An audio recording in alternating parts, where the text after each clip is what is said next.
Hello बच्चों, आज हम लोग पैराबोला में नॉर्मल्स को स्टडी करने जा रहे हैं। सबसे पहले मैं तुम लोगों को बताऊंगा कि अगर कोई point x1 y1 on the parabola है तो उस पॉइंट पर नॉर्मल की इक्वेशन कैसे लिखते हैं, और फिर मैं बताऊंगा कि अगर नॉर्मल का स्लोप पता है तो हम नॉर्मल की इक्वेशन कैसे लिखते हैं, और इसके बाद मैं तुम लोगों को बताऊंगा कंडीशन ऑफ नॉर्मलिटी और point of normality. Condition of normality में मैं तुम लोग को बताऊंगा कि y बराबर mx प्लस सी अगर किसी parabola y square equal to 4ax पर नॉर्मल है तो c a और m में क्या रिलेशन होता है। ठीक है, ये कंडीशन ऑफ नॉर्मलिटी हो जाएगा। और इसके बाद मैं तुम लोग को जो बता रहा हूँ पॉइंट ऑफ नॉर्मलिटी। ठीक है, तो पॉइंट ऑफ नॉर्मलिटी कैसे निकालते हैं। अगर मान लीजिए y बराबर mx प्लस सी कोई नॉर्मल है, या y बराबर mx प्लस समथिंग कुछ भी दिया हुआ है, अगर वो नॉर्मल है on the parabola y square equal to 4ax पर, तो किस पॉइंट पर नॉर्मल होगा। मैंने कहा y बराबर mx प्लस सी नॉर्मल है तो कौन सा पॉइंट होगा, पॉइंट ऑफ नॉर्मलिटी क्या होगी।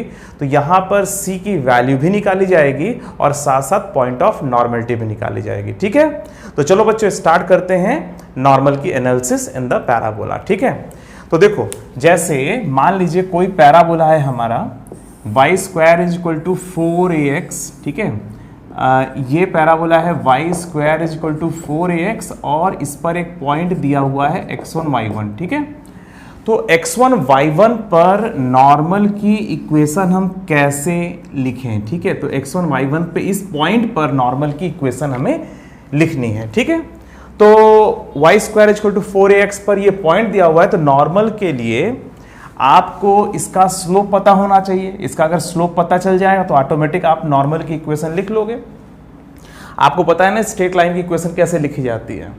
अगर कोई पॉइंट पता है, उसका स्लोप पता है, तो हम बड़े आसानी से उस स्ट्रेट लाइन की इक्वेशन लिख देते हैं y minus y1 is equal to slope into x minus x1। ठीक है, तो ये कोई भी स्ट्रेट लाइन जो x1 y1 से पास करे और उसका स्लोप पता हो तो लाइन को हम ऐसे लिख सकते हैं। ठीक है, तो ये तो बहुत बेसिक चीज़ है जो स्ट्रेट लाइन में बताई जाती है और मैंने आप लोगों को बता भी रखा है। ठीक है, तो y square is equal to 4ax पर एक पॉइंट है x1 y1। इस पॉइंट पर इस नॉर्मल की इक्वेशन हमें जाननी है। तो यहाँ पर इस पॉइंट पर अगर मुझे टैंजेंट का स्लोप निकालना हो तो कैसे निकालेंगे। अगर टैंजेंट का स्लोप आ जाए तो हम नॉर्मल का स्लोप निकाल लेंगे। तो एक काम करते हैं, y square equal to 4ax को डिफ्रेंशिएट करके हम इस टैंजेंट का स्लोप निकाल लेंगे और फिर हम इस नॉर्मल का स्लोप निकाल लेंगे। ठीक है, अच्छा तुम लोग को एक बात ये पता है ना कि अगर मान लीजिए दो लाइनें आपस में परपेंडिकुलर हैं, ये इसका स्लोप m1 है और इसका स्लोप मान लीजिए m2 है।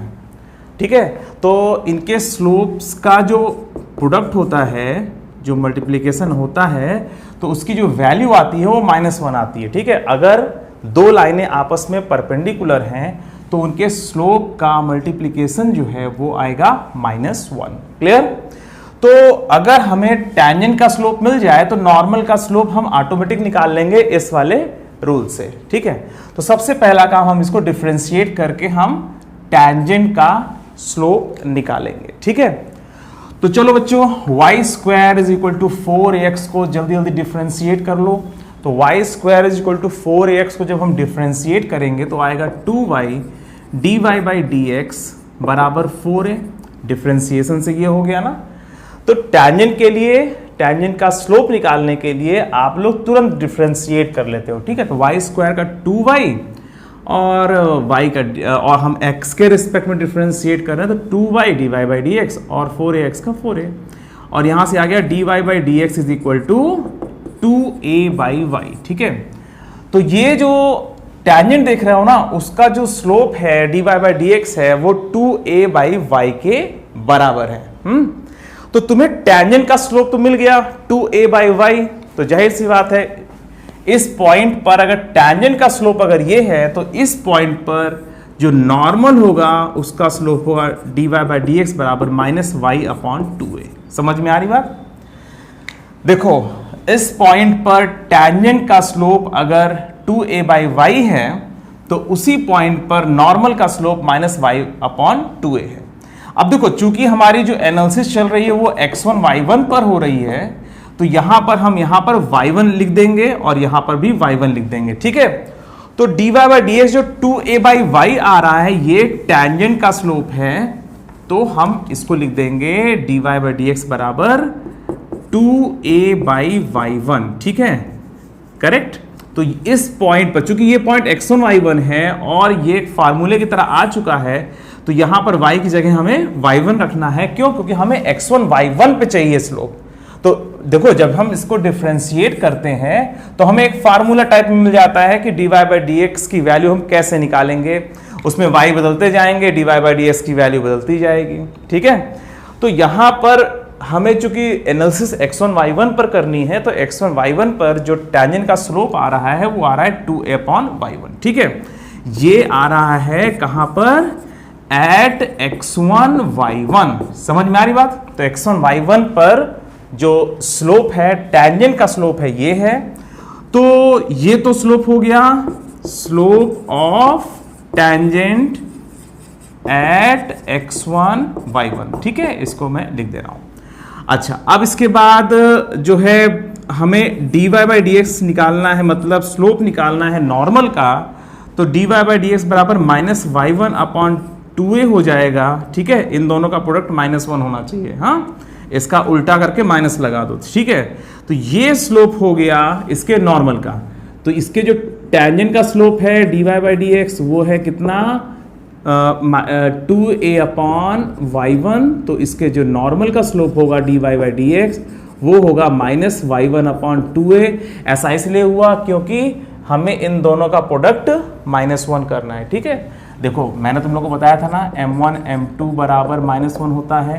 तो m1 की वैल्यू 2a अपॉन y1 है, m2 हमें निकालना है इसका स्लोप। ठीक है, तो ये -1 के बराबर होगा। अगर मैं इसको, इसके स्लोप को m1 कह रहा हूँ, इसको m2 कह रहा हूँ इसके स्लोप को। ठीक है, तो m1 m2 -1 के बराबर होता है। तो m1 इंटू m2 बराबर -1, तो m2 बराबर क्या हो जाएगा? माइनस y1 अपॉन 2a हो जाएगा ना। ठीक है, तो जैसे इसका स्लोप मान लीजिए 5 होता तो इसके नॉर्मल का स्लोप -1/5 होता। इसका 10 होता तो -1/10 इसका होता। ठीक है, स्लोप। हाँ, इसका 100 होता तो इसका -1/100। ठीक है, तो जो भी लिखा हुआ है उसका उल्टा करके माइनस लगा दो तो इसके नॉर्मल का स्लोप हो जाएगा। ठीक है, तो ये जो है ये क्या मिल रहा है आपको? Slope of normal. ठीक है, एट x1 y1। ठीक है, तो आपने x1 y1 के फॉर्म में जो है स्लोप ऑफ द नॉर्मल निकाल लिया। और ये क्या था? ये टेंजेंट का स्लोप है at the point x1 y1। ये बात समझ में आ गई। और इन दोनों के बीच में हमने रूल लगाया m1 m2 बराबर -1।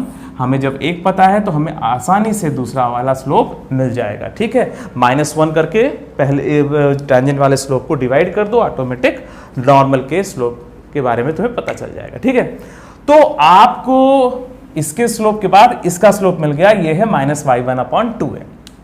अब आती है बात कि आखिर इस नॉर्मल की इक्वेशन कैसे लिखेंगे, क्या होगा? तो जाहिर सी बात है, अगर इसका हमें स्लोप पता है -y1 अपॉन 2a और पॉइंट पता है कि x1 y1 से पास होगी ये लाइन, तो अगर तुम्हें पॉइंट पता है और स्लोप पता है तो y minus y1 is equal to slope into x minus x1। ठीक है, तो ये रूल तो आप जानते हो ना स्ट्रेट लाइन को लिखने का।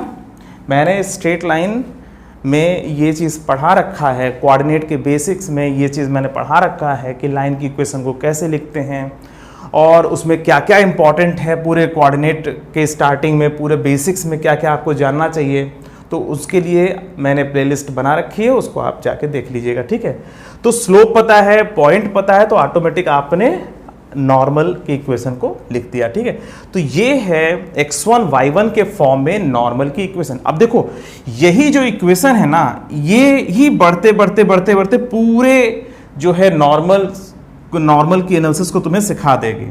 तो यहां से आपको स्टार्ट करना है, dy बाई डी एक्स से हमने स्लोप निकाला टेंजेंट का, और फिर उसके बाद नॉर्मल का स्लोप निकाला। स्लोप पता चल गया और पॉइंट तो पता ही है, पॉइंट पता है, स्लोप पता है, तो लाइन की इक्वेशन लिखना कोई बड़ी बात नहीं है, बड़े आसानी से हमने इसे लिख दिया। ठीक है, तो यहां तक बच्चों आप लोगों को समझ में आ गया। अब देखो इसे कैसे कन्वर्ट करते हैं हम m स्लोप के फॉर्म में। मतलब अगर मान लीजिए कि हमें इसका जो स्लोप है लेट सपोज दैट नॉर्मल का स्लोप हमें m पता है, ठीक है, हमें इस स्लोप के फॉर्म में नॉर्मल की इक्वेशन को लिखना है, ठीक है, मतलब इसमें सब जगह m आ जाए, ठीक है। तो ये कैसे होगा, चलो मैं इसके लिए एक और डायग्राम बना देता हूं, ठीक है। तो अब आपकी अगली हेडिंग है equation of the normal in the form of slope m, ठीक है। m is the slope of the normal, ठीक है। चलिए देखो, अब हम नॉर्मल की इक्वेशन को स्लोप m के फॉर्म में लिखेंगे, ठीक है। तो हमारे पास जो ये पैराबोला है वो ये है y square is equal to 4ax, ठीक है। इस पर एक पॉइंट x1 y1 दिया हुआ था, यहाँ पर नॉर्मल की जो इक्वेशन मैंने लिखी थी वो लिखी थी y minus y1 is equal to minus y1 upon 2a x minus x1, अभी अभी यही लिखा था ना। अब देखो इसी में अब हम लोगों को चेंजिंग करनी है, और ये जो स्लोप है, ये स्लोप है माइनस y1 अपॉन 2a, और इसी स्लोप का हमने यूज किया नॉर्मल की इक्वेशन। और ये स्लोप कैसे आया था, पहले टेंजेंट का स्लोप निकाला था, फिर m1 m2 बराबर माइनस m वाले रूल से हमने इसका स्लोप निकाला। तो ये जो स्लोप आ रहा है वास्तव में ये नॉर्मल का स्लोप है, ठीक है। तो यहां तक समझ में आ रहा है आप लोगों को, ठीक है। तो अब देखो कैसे हमें कन्वर्ट करना है m के फॉर्म में। तो सबसे पहली बात कि माइनस y1 अपॉन 2a है, ये m के बराबर है, इतना तो कंफर्म, ठीक है। ये जो दिख रहा है वास्तव में ये स्लोप m है। अच्छा, अब ये अगर स्लोप m है, ठीक है, तो y1 की वैल्यू माइनस 2am होगी। ये बताओ, अरे इसको इधर मल्टीप्लाई कर दिया, माइनस उधर लेगा, ठीक है। तो y1 की वैल्यू माइनस 2am आ गई, ठीक है। अच्छा, अब इसके बाद y1 square is equal to 4x1 भी तो होगा। अरे भाई x1 y1 on this parabola है, तो जाहिर सी बात है ये पॉइंट इसको सेटिस्फाई करेगा, तो y1 square is equal to 4ax1 हो जाएगा। तो जब ये पॉइंट इस पैराबोला को सेटिस्फाई करेगा तो y1 square is equal to 4ax1 हो जाएगा। तो यहां से देखो कितना आएगा, माइनस 2am का होल स्क्वायर बराबर 4ax1। तो x1 की वैल्यू आ रही है am स्क्वायर, को सॉल्व करोगे तो x1 की वैल्यू हमारी ये आ जाएगी, ठीक है। तो हमें ये पता चल गया, ये तो था ही पता। उसके बाद y1 की वैल्यू आ गई, तो जाहिर सी बात है अगर y1 आ गया तो चूंकि x1 y1 on the parabola है तो x1 y1 उसे सेटिस्फाई भी करेंगे। तो y1 की वैल्यू हमने माइनस 2am रख दिया यहाँ पर, तो हमें x1 की वैल्यू मिल जाएगी, ठीक है। तो हमने इसका यूज किया और हमने तुरंत x1 की वैल्यू पता लगा ली, ठीक है। तो ये तीन इंफॉर्मेशन जो है ना, ये बड़े काम की इंफॉर्मेशन हैं, और हम इन तीनों को अगर इसको इसको और इसको, इन तीनों को अगर हम इसमें रिप्लेस करें तो क्या मिलेगा आपको पता है। देखो हमें मिलेगा y माइनस y1 की वैल्यू बोलो माइनस 2am, तो यहाँ पे प्लस 2am हो जाएगा, ठीक है। और इसकी वैल्यू बोलो m, मतलब सब कुछ m के फॉर्म में लिखने वाले हैं। और इसको लिखने से फायदा क्या होता है, तुम्हारे मन में आ रहा होगा कि सर इसको लिखने से फायदा क्या होगा, है ना। तो इसका जो फायदा है वो मैं क्वेश्चन लेकर के अभी दिखा देता हूँ कि इसमें हम कैसे इसका यूज करते हैं, ठीक है। और जो मैं लिखने जा रहा हूँ m के फॉर्म में जो इक्वेशन ना, यही तुम्हारे पैराबोला में डोमिनेट करेगा नॉर्मल में, ठीक। अब देखो y प्लस 2am बराबर m into x minus am square हो गया, और ये बन गया y बराबर mx minus 2am minus am cube, ठीक है। और ये जो क्यूब दिख रहा है ना, ये जो m की पावर 3 दिख रही है, ये भी अभी बहुत अच्छी कहानी क्रिएट करेगी। तो चलो फिलहाल mx minus 2am minus am cube आपने लिखा, इसको थोड़ा सा ठीक से लिख दूं am क्यूब, ठीक है। चलो, तो ये जो है हमारा जो है नॉर्मल है वो m के फॉर्म में ये आ गया, ठीक है। तो अगर हमें इसका स्लोप पता है तो हम नॉर्मल की इक्वेशन को बड़े आसानी से ये लिख सकते हैं। तो जो तुमने अभी ये लिखा था ना, ये वाले जो इक्वेशन थी, ये इक्वेशन और ये इक्वेशन दोनों ही नॉर्मल की इक्वेशन है। ये x1 y1 के फॉर्म में है और ये स्मॉल m के फॉर्म में है। ये ज़्यादा यूज होगा, ठीक है। तो मगर इसका जो प्रूफ है वो यहाँ से आता है। पहले x1 y1 के फॉर्म में नॉर्मल की इक्वेशन लिखते हैं और फिर x1 y1 को हम हटा देते हैं, -y1/2a बराबर स्मॉल m लेकर के हम x1 y1 को पूरी तरह से उसमें से हटा देते हैं और हमें ये इक्वेशन मिल जाती है। ठीक है, तो अब देखो ये जितना तुम पाए हो इन सब से तुम्हें कई बातों का पता चलता है। इससे ये पता चलता है कि अगर कोई लाइन, मैं देखो इसके जो रिजल्ट्स को है मैं इधर लिख रहा हूं कि अगर मान लीजिए y बराबर mx प्लस सी, ये जो लाइन है अगर पैराबोला पर नॉर्मल हो जाए तो c की वैल्यू क्या होगी। टेंजेंट में आप लोगों ने पढ़ा था ना, कंडीशन ऑफ टेंजेंसी, y बराबर mx plus C is a tangent to the parabola.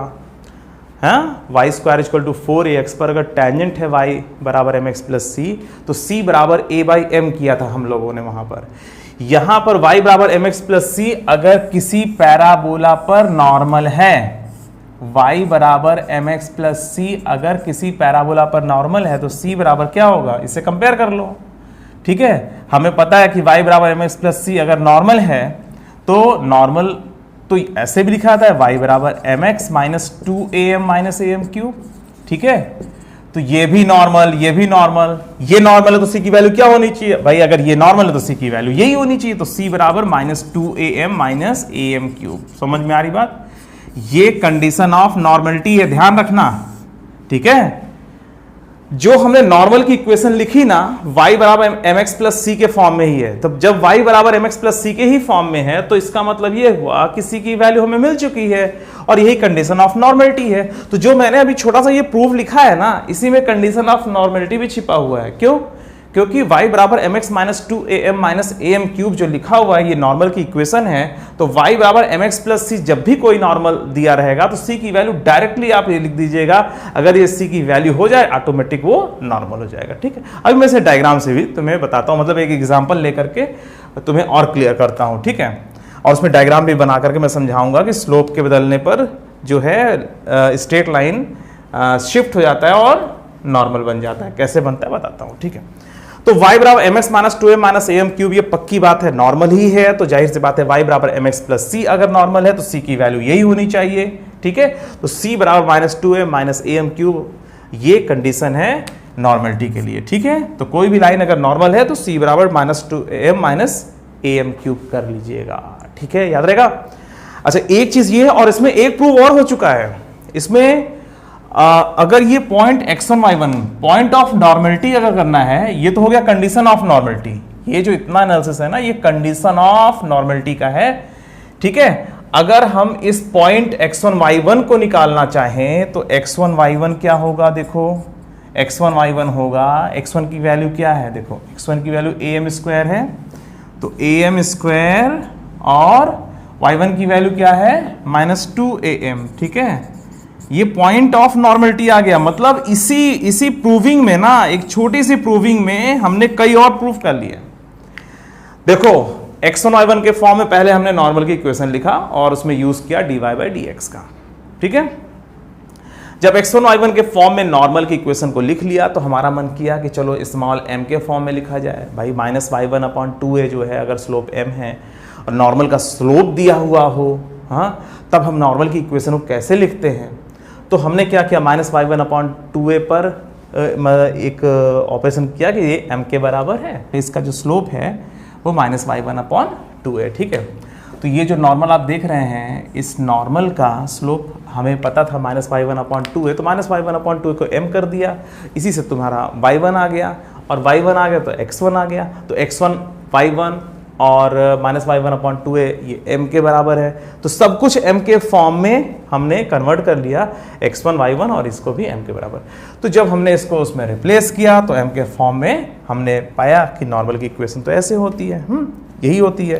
तो और इससे हमने ये जाना कि y बराबर mx प्लस सी अगर नॉर्मल है तो c की वैल्यू क्या होनी चाहिए, तो c की value minus 2am minus am cube होनी चाहिए। ठीक है, और ये कंडीशन ऑफ नॉर्मलिटी के बाद हमने जानना चाहा कि ये जो पॉइंट x1 y1 अगर मान लीजिए इसका स्लोप दिया हुआ है, पॉइंट नहीं दिया हुआ है ये वाला, तो m के फॉर्म में क्या ये भी निकल सकता है। अरे जाहिर सी बात है यार, ये देख रहे हो एनालिसिस ना, x1 y1 की वैल्यू m के फॉर्म में हो ही चुकी थी, तो जाहिर सी बात है तो ये पॉइंट ऑफ नॉर्मलिटी भी देने लगेगा।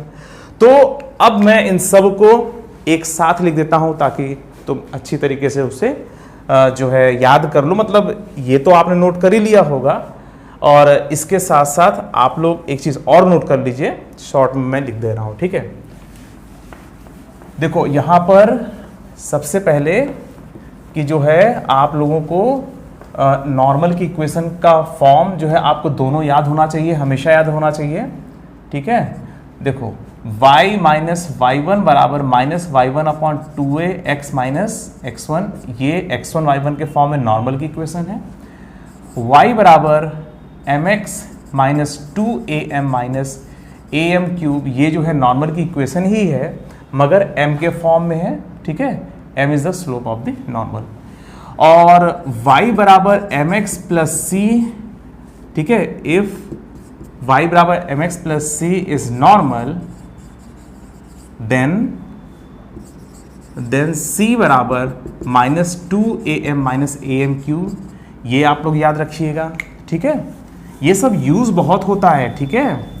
और इसके साथ साथ ये भी आप याद रखिएगा कि पॉइंट ऑफ नॉर्मलिटी, ठीक है। तो पॉइंट ऑफ नॉर्मलिटी क्या होगा, x1 y1 is equal to am square minus 2am, ठीक है। तो आपको ये याद होना चाहिए, ये याद होना चाहिए, और ये याद होना चाहिए, और साथ में ये याद होना चाहिए, ठीक है। तो ये चारों पॉइंट्स आपको अच्छे से याद होना चाहिए, और ये चारों पॉइंट्स मैंने एनालिसिस कर दिया है। इसमें कुछ भी ऐसा नहीं है जिसके बेसिक्स के बारे में आप नहीं जानते, और स्टार्टिंग कहाँ से हुआ था, वहाँ से। अगर मैं पहले ही ये लिखवा देता और इसके बारे में कुछ ना बताता तो तुम कंफ्यूज हो जाते। तो मैंने यहाँ से स्टार्ट किया, x1 y1 पॉइंट ले करके नॉर्मल लिखा, और फिर हमने स्लोप के फॉर्म में लिखा। और स्लोप के फॉर्म में जब हमने नॉर्मल को लिखा तो हमने देखा कि दो और प्रूफ्स हमें मिल गए, और वो कौन से प्रूफ्स हैं, वो प्रूफ्स हैं कंडीशन ऑफ नॉर्मलिटी और साथ साथ पॉइंट ऑफ नॉर्मलिटी, ठीक है। तो चलिए अब मैं इसके बाद एक क्वेश्चन करा देता हूं, और इसका यूज तुम्हें समझ में आएगा, फिर इसके आगे बढ़ते हैं, ठीक है। चलो तो इसमें मैं क्वेश्चन दे रहा हूं, तो इसको जरा आप लोग सॉल्व करिए, ठीक है। क्वेश्चन ये है कि लेट y बराबर 2x प्लस सी कर लेता हूं। लेट y बराबर 2x plus C is normal on the parabola. इसका मैं डायग्राम भी बना के दिखाऊंगा, ठीक है। अभी मैंने तुम लोग को बताया था ना, तो उससे थोड़ा सा और क्लियर हो जाएगा। लेट y बराबर 2x plus C is normal on the parabola y square is equal to 12x, ठीक है। Then find c and then you have to find the c and point of normality, ठीक है। ये question है, ठीक है। तो बड़ा इंपॉर्टेंट क्वेश्चन है, इसको आप लोग ध्यान रखिए, इसका अक्सर यूज हो जाता है एग्जाम में, क्वेश्चनों में, ठीक है। देखो y बराबर 2x प्लस सी अगर नॉर्मल है किसी पैराबोला पर, ये रहा एक पैराबोला, ठीक है, और y बराबर 2x प्लस सी है तो स्लोप 2 है, तो मतलब कुछ ऐसा ही होगा, ठीक है। तो ये है, ठीक है। तो y बराबर 2x प्लस सी जो है ना, ये दिया हुआ है। तो y बराबर 2x प्लस सी जो है नॉर्मल है पैराबोला के ऊपर, तो आपसे कहा जा रहा है c की वैल्यू बताओ, और साथ साथ ये भी बताओ कि ये किस पॉइंट पर नॉर्मल है, ठीक है। तो आपको ये पॉइंट x1 y1 लेना है, और आपको ये पॉइंट बताना है, और आपको जो है c की वैल्यू भी बतानी है, ठीक है। समझ में आ रहा है। तो अगर y बराबर 2x प्लस सी नॉर्मल है पैराबोला के ऊपर, तो ये सिर्फ एक पॉइंट पर नॉर्मल होगा, यहां पर, ठीक है। अब ये नहीं कह दो कि सर यहां जा रहा तो यहां पे भी नॉर्मल है। अरे भाई, अगर मान लो कि कोई लाइन ऐसे है तो यहां पर नॉर्मल है, यहां पर थोड़ा नॉर्मल है, ठीक है। तो जिस पॉइंट पर नॉर्मल है हमें वो पॉइंट ऑफ नॉर्मलिटी निकालना है। हमें ये वाला पॉइंट नहीं निकालना है, इधर वाला, इस साइड वाला पॉइंट नहीं निकालना है, हमें इधर वाला पॉइंट निकालना है जिस पॉइंट पर नॉर्मल है, ठीक है। तो y बराबर 2x plus c, y square is equal to 12x पर नॉर्मल है तो c की वैल्यू और पॉइंट ऑफ नॉर्मलिटी आपको बतानी है। तो सबसे पहले आप ये बताओ कि 4a बराबर 12 है तो a बराबर 3, इसको आप लोग याद रखिएगा। और y बराबर 2x प्लस सी दिया हुआ है तो m बराबर 2, ठीक है। y बाय mx प्लस सी तो m बराबर 2, ठीक है। तो ऐसा जो कॉफिशिएंट है वो तो स्लोप होता है, तो इसका जो स्लोप है वो 2 है, ठीक है। और a की वैल्यू तो पता ही है 3। तो अब सीधा सीधा आपको फार्मूला यूज करना है। तो c बराबर क्या होगा, तो c बराबर -2am minus am cube formula लगाओ, इसको रट लो, याद कर लो, इसका मैंने प्रूफ बता दिया, ठीक है। और इसका प्रूफ भी बाय लक आया हुआ है, जब हमने इस नॉर्मल को हमने m के फॉर्म में लिखा था तो ऑटोमेटिक c की जगह पर ये दिख रहा था तो c बराबर वही हो गया था, ठीक है। तो बड़ा अच्छा सा प्रूफ है। तो c की value -2a minus am cube, तो -2a की वैल्यू कितनी हो जाएगी 3, और ये 2 माइनस 3 इंटू 2 क्यूब, ठीक है। तो ये कितना हो जाएगा -12 और कितना हो जाएगा -12 और इधर 24, ठीक है। और ये आ जाएगा -36, ठीक है। तो c की वैल्यू कितनी आ गई -36। तो इसका मतलब ये हुआ कि y बराबर 2x माइनस 36 नॉर्मल है, ठीक है। तो यहाँ पर y बराबर कितना जाएगा, y बराबर 2x माइनस 36, ठीक है। तो c बराबर -36 होना चाहिए ताकि y बराबर 2x प्लस c एक नॉर्मल बन जाए, ठीक है। समझ में आ रही बात? तो चलिए c की वैल्यू आ गई। अब इसके बाद तुम्हें क्या निकालना है, पॉइंट ऑफ नॉर्मलिटी, किस पॉइंट पर नॉर्मल है ये, ठीक है। तो अब आपसे कहा जा रहा है कि x1 y1 निकालो कि किस पॉइंट पर नॉर्मल, और अगर हमें स्लोप पता है तो ये पॉइंट तुरंत आ जाएगा क्योंकि फार्मूला ही डेवलप हो चुका है x1 y1 का, am स्क्वायर -2am, ठीक है। तो a की वैल्यू 3, 2 स्क्वायर और यहाँ पे -2 इंटू 3 इंटू 2, ठीक है, सही है। a की वैल्यू 3 है, m की वैल्यू 2 दी हुई है। तो जब तुम्हें भाई कोई पैराबोला दिया रहेगा तो a की वैल्यू तो तुरंत मिल जाएगी, ठीक है। 4a से कंपेयर करके a की वैल्यू निकाल लेना। और कोई लाइन दी हुई है और कहा जा रहा है कि वो नॉर्मल, जाहिर बात है स्लोप आपको मिल जाएगा। y बराबर 2x प्लस सी दिया हुआ है, 5x प्लस सी दिया हुआ है, तो x का जो कोफिशिएंट है वो स्लोप हो जाएगा। तुम्हें a पता है, m पता है, हाँ, तो जाहिर से बात है तुरंत c की वैल्यू भी निकल जाएगी और तुरंत ये किस पॉइंट पर नॉर्मल है वो पॉइंट भी निकल जाएगा। तो इसकी वैल्यू कितनी आ रही है 12, और ये कितना हो जाएगा -12, ठीक है। तो ये 12, -12, तो ये जो पॉइंट है ना वो 12, -12 आ रहा है, ठीक है। इस पॉइंट पर ये नॉर्मल है, ठीक है। तो ये जो नॉर्मल है किस पॉइंट पर है, ये 12, -12 पर। तो आपने यहाँ पर c की वैल्यू भी निकाला और साथ साथ पॉइंट ऑफ नॉर्मलिटी भी निकाल लिया, किस पॉइंट पर नॉर्मल है। तो देखो, तुम लोगों को मैंने पढ़ाया था टेंजेंट में कंडीशन ऑफ टेंजेंसी, तो मैंने उस समय बताया था, इसको मैं हटा दे रहा हूँ इस साइड से, ठीक है। और मैं यहाँ पे थोड़ी सी चीज़ अलग और बता दे रहा हूँ। तो देखो, मैंने तुम लोगों को वहाँ पर क्या बताया हुआ है, अगर मान लीजिए यही क्वेश्चन टेंजेंट के लिए होता, let's suppose that same question होता और वो टेंजेंट के लिए होता, ठीक है। तो वो y बराबर 2x प्लस सी, अगर ये इस टेंजेंट दिया होता, ठीक है, इफ क्वेश्चन होता इफ y बराबर 2x plus C is tangent on the parabola, ठीक है, पैराबोला। और देखो यहाँ पर जो है जो डायग्राम होता ना वो कुछ ऐसा बनता, ये जो टेंजेंट होता वो ऐसे आता, ठीक है, इस पॉइंट पर टेंजेंट होता, ठीक है। तो y स्क्वायर जो 12x पर y बराबर 2x, y बराबर 2x प्लस सी, अब टेंजेंट है, जब नॉर्मल था तो यहां से जा रहा था कुछ, ठीक है, अब टेंजेंट है तो यहां से जाएगा, ठीक है, स्लोप वही है, ठीक है। ये 2 स्लोप का नॉर्मल है और ये 2 स्लोप का टेंजेंट है, ठीक है। तो y square is equal to 12x पर y बराबर 2x प्लस सी टेंजेंट है, देन यहां पे भी then find c and also the point of tangency and point of tangency, ठीक है। तो अगर ये क्वेश्चन होता तो आप लोग वहां वाले फार्मूले से कर लेते, याद है आपको फार्मूला? तो C बराबर A बाई एम कर लेते, और A की वैल्यू क्या है? A की वैल्यू 3 है, M की वैल्यू क्या है? 2 है। तो C की वैल्यू आ गई कि y बराबर 2x प्लस 3/2 टेंजेंट है। और पॉइंट ऑफ टेंजेंसी के लिए याद करो, उस समय एक फार्मूला पढ़ाया था x1 y1 बराबर a by m square comma 2a by m. ठीक है, इस वाले फार्मूले से हम जब टेंजेंट दिया हुआ रहेगा y बराबर एम एक्स प्लस सी, अगर टेंजेंट है तो y बराबर m x plus c tangent है, तो पॉइंट ऑफ टेंजेंसी निकालने का ये फार्मूला है और c की वैल्यू निकालने का ये फार्मूला है। अगर नॉर्मल है तो c की वैल्यू को निकालने का ये फार्मूला है।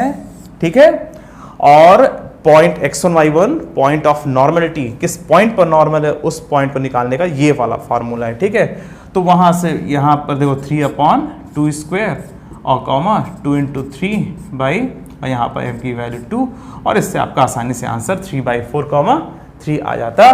ठीक है, तो अगर टेंजेंट है तो फार्मूला बदल जाएगा, नॉर्मल है तो फार्मूला बदल जाएगा। टेंजेंट में जो है c बराबर a बाई एम लगता है, भाई y बराबर m x plus c tangent है तो c बराबर a बाई एम कर देंगे अगर टेंजेंट है, और अगर पॉइंट ऑफ टेंजेंसी निकालनी है तो a by m square comma 2a by m formula लगाएंगे। और अगर y बराबर एम एक्स प्लस सी कुछ दिया हुआ है कि पैराबोला पर नॉर्मल है, तो तुरंत c बराबर -2am -am क्यूब ये फार्मूला लगाएंगे c की वैल्यू निकालने के लिए, और पॉइंट निकालने के लिए am स्क्वायर कॉमा -2am। ठीक है, तो ये वाला फार्मूला लगा करके हम पॉइंट ऑफ नॉर्मलिटी निकालते हैं। तो ठीक है, तो आप लोगों को याद रहेगा बेटा डिफरेंस क्या है, हाँ, टेंजेंट के लिए और नॉर्मल के लिए। ठीक है, तो बच्चों आज आपने क्या क्या सीखा? आज आपने सीखा कि किस तरह से x1 y1 के फॉर्म में नॉर्मल की इक्वेशन लिखते हैं, और फिर किस तरीके से हम लोग नॉर्मल की इक्वेशन m के फॉर्म में लिख डालते हैं, और जैसे ही इक्वेशन ये नॉर्मल की आ जाती है तुरंत हमें कंडीशन ऑफ नॉर्मलिटी भी मिल जाता है, c की वैल्यू -2am -am क्यूब मिल जाता है। और इसके साथ साथ इसी एनालिसिस में हमें ये भी पता चल जाता है किस तरह से हम उस पॉइंट को निकालें जिस पॉइंट पर जो y बराबर m x -2am -am cube है, नॉर्मल है। ठीक है, तो पॉइंट ऑफ नॉर्मलिटी के लिए x1 y1 बराबर जो है am स्क्वायर कॉमा -2am का फार्मूला लगाते हैं। ठीक है, चलो बच्चों आज के लिए सिर्फ इतना ही, फिर मिलते हैं, बाय बाय।